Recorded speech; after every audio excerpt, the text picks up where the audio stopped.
Hello and welcome to Monumental, a series of weekly podcasts that look at the history behind the people and things that inspired great public monuments. This week's episode looks at a guy who thought he'd found Africa's greatest secret, only for it to end up costing him his life.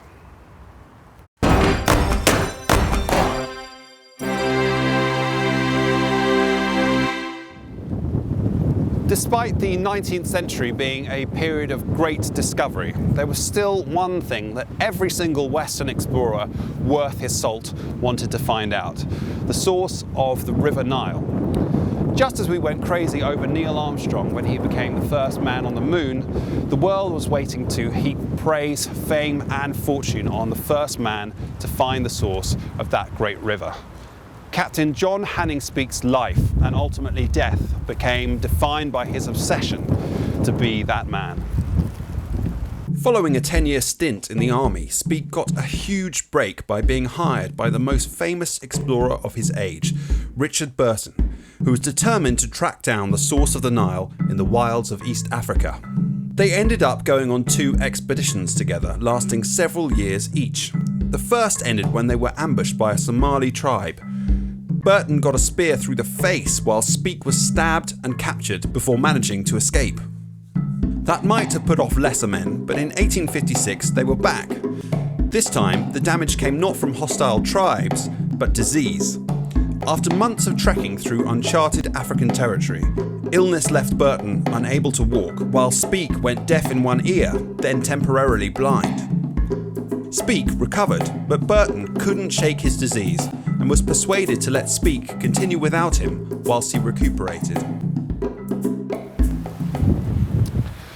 A couple of weeks later, Speke found what he was looking for: an enormous lake capable of supplying the Nile with a huge amount of water.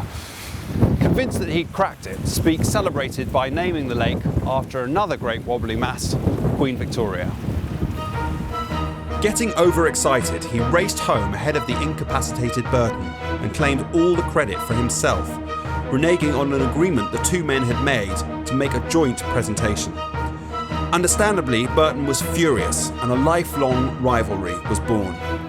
Despite the fact that Speke made a return trip to Lake Victoria to gather more proof, there was a growing group of skeptics who correctly, although boringly in the eyes of most, argued that Speke's evidence was not definitive. Leading them, surprise, surprise, was Burton himself. In the end, a mouth-watering debate was arranged where Speke and Burton, the comrades turned enemies, would face off against each other to once and for all decide the truth about the Nile.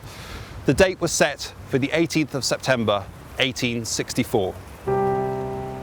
The day before, Speke was out on a partridge shoot. All we know for sure is that he wandered off from the rest of the shooting party, whereupon his gun went off, fatally wounding him, apparently accidentally. At least that's the way that the coroner recorded it. But the timing of the incident, plus Speke's long record of safely handling guns, seems to suggest that he realised he was facing humiliation on the most public of stages by Burton, and decided he just couldn't face it, and turned the gun on himself. At the time, Speke was widely mourned as a great British hero, which helps to explain the construction of the memorial behind me. And it's very difficult to argue with the fact that he was an extremely brave man who helped map a great big area of Africa for the first time. But unfortunately, that's where the good parts of his legacy come to an end. In his book on the Nile, he proposed that the Tutsi tribe was superior to their rivals, the Hutu, on the grounds that they look slightly whiter and must therefore be descended from Ham, Noah's son, who supposedly repopulated Africa after the Great Flood. It's no surprise that the Tutsi enthusiastically adopted this theory, and it grew and grew to the point where over 100 years later they used it to justify the mass genocide that occurred in Uganda during the 1990s. Oh, and as for the Nile, it turns out there are several rivers that feed Lake Victoria, meaning that they, rather than the lake itself, are the ultimate source. So despite what it implies on his monument, Speke's hunch turned out to be nothing more than that. There's been some hack psychology applied to Speke that says that As an unmarried man, he was almost certainly gay and used all these African expeditions as some kind of escapism from the oppressive world of Victorian sensibilities. Well, whether or not he was into proud erections, you certainly have to say he ended up with a corker.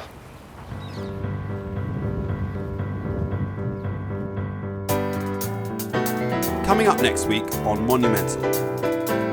When royalty goes bad. What do you do with an alcoholic who's addicted to gambling? Put him in charge of the army, of course.